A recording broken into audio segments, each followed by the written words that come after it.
Hello and welcome to Yarra Library's Kids Creative Club. I'm Andrew from Richmond Library and I'll be taking you through a fun craft activity today. Yarra Libraries wishes to acknowledge that this recording was made on the traditional lands of the Wurundjeri Woiwurrung, pays tribute to all Aboriginal and Torres Strait Islander people in Yarra and gives respect to elders past, present and emerging. So what we're going to have a little look at making today is a knitting tube.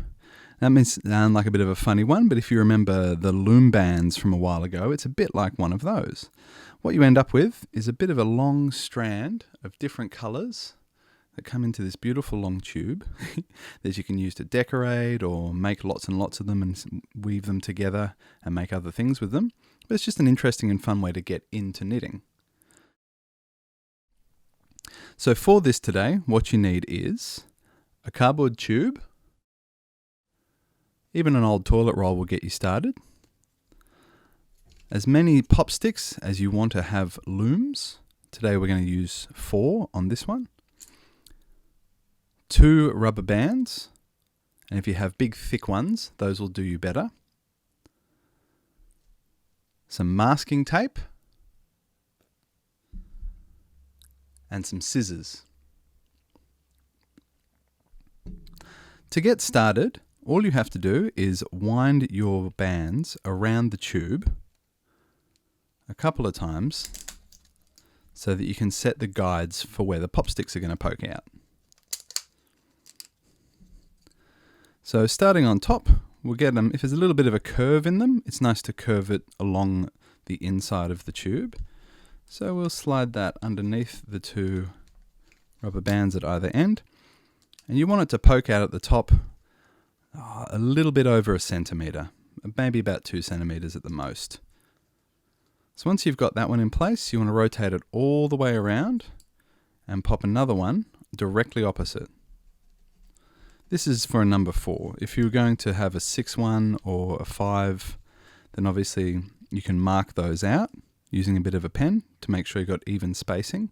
But with a 4, they're all going to be even, so that's a pretty easy way to get started. Then we'll pop our next one in.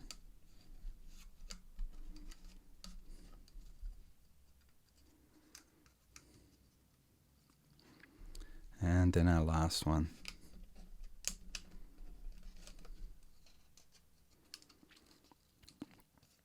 Now from here, you can reposition so that they're all going to sit nicely. And once you're pretty happy with it, you can do one last extra wrap with the rubber bands to keep the tension nice and high, just so they don't move around as easily. Find another little spot.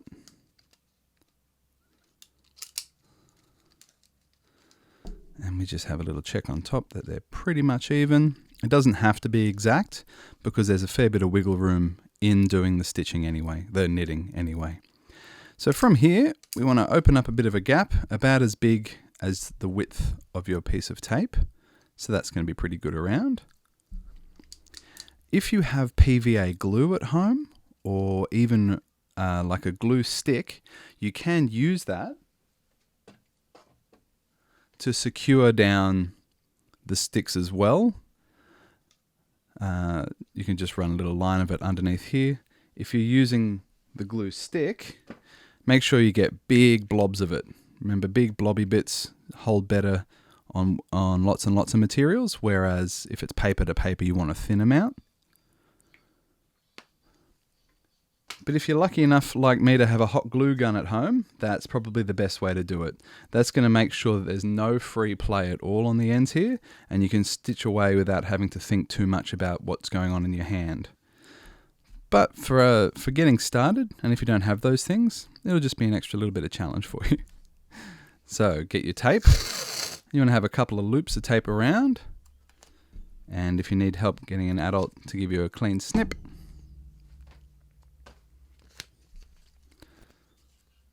start it on a flat part and then just go around and fix them all in place.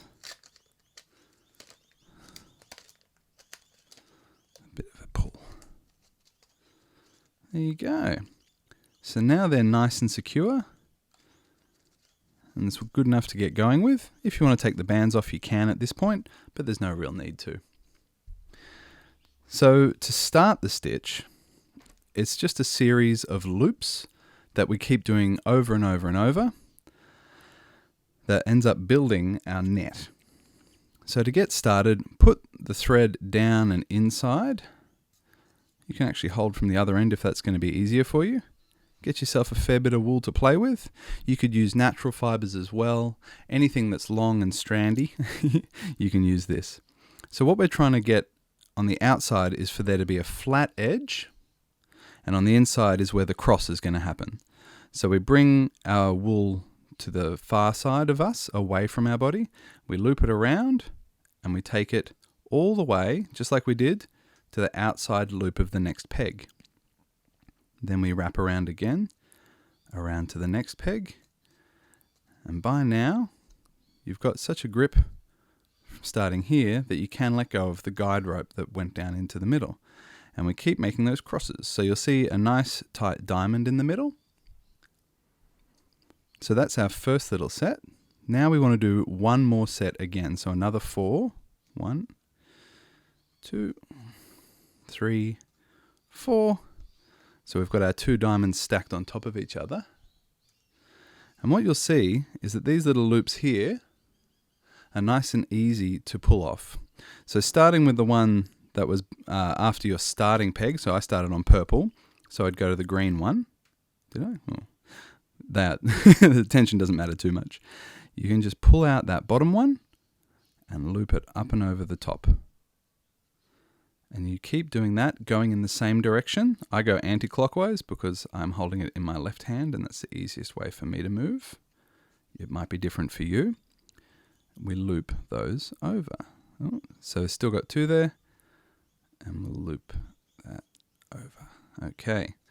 So you'll start to see your little stitching track all the way down.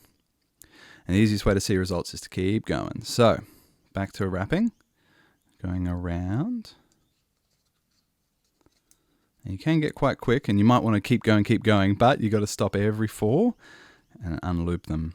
So that's why if you have a larger tube, like if you've got a post tube or you have like some caterer's wrap that happens to have a particularly big tube in there, you could use that and have heaps and heaps of pegs, as many as you can fit comfortably, but still do the wraps, and you'll get a more elaborate and complicated web. So keep going around and around until it comes out the bottom, and we'll show you how to cast off in just a second. So I'll show you also how to change colors. One little troubleshooting thing though first is if you accidentally go around the outside on one of your turns, it's going to make it difficult later on if you don't pick it up. So keep an eye on that. But once you have the muscle training, if you see the telltale 4 of them, you go, oh, I've made a mistake. So backtrack. So I'll just do a bunch so that we get a nice long yellow trail for me to attach the purple to. So away I go.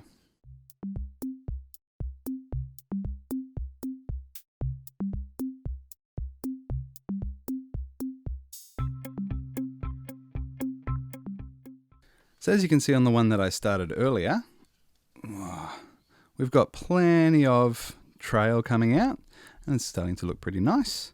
I'm trying to keep the colours about the same length as the tube. That's sort of like the rough guide that I was using, and snipping off the purple whenever, snipping off the thread when I got to about the same length. But part of that homemade look is kind of nice anyway. It doesn't have to all be perfect for it to look nice. So here we go, find our starting point. I'll keep going with this one because it's going to be a bit closer to what we want it to be sooner. So going around to the outside pegs. Hold it down with my thumb. Loop up and over. Oh. Making sure you get the bottom one.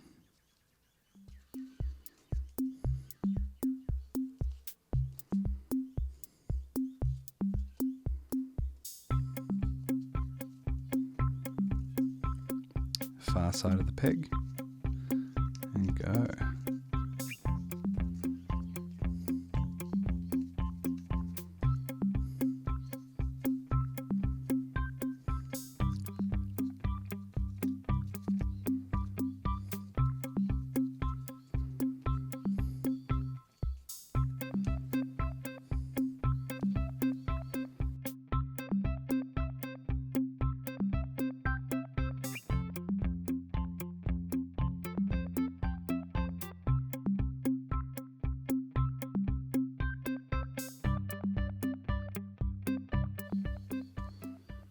Alrighty, we're about there with the purple, but I'm going to show you how to cast off for a different colour now.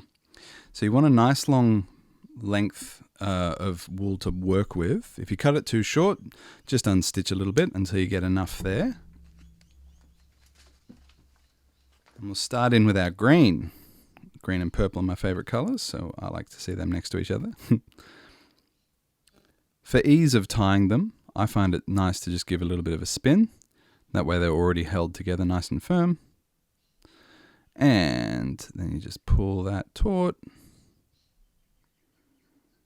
And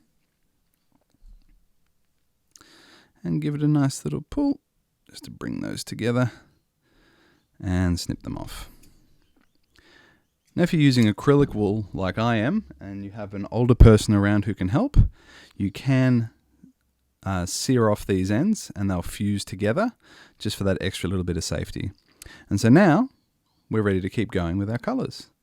So now we go around and around. And you can see our little knots going to join in as well. But that's all part of the fun.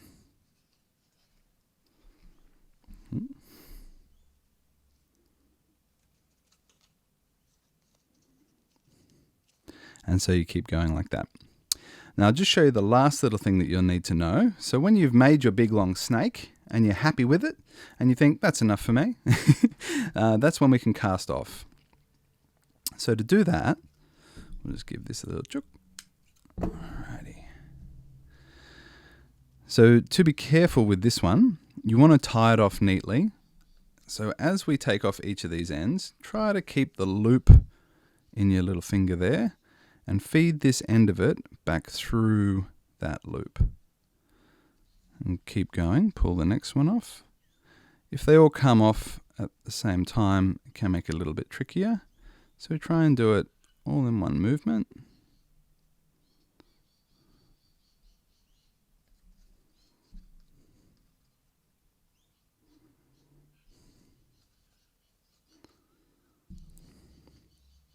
You can see our last little one slipped off the peg, so I've got to be a little bit careful there. Pull that one up and out.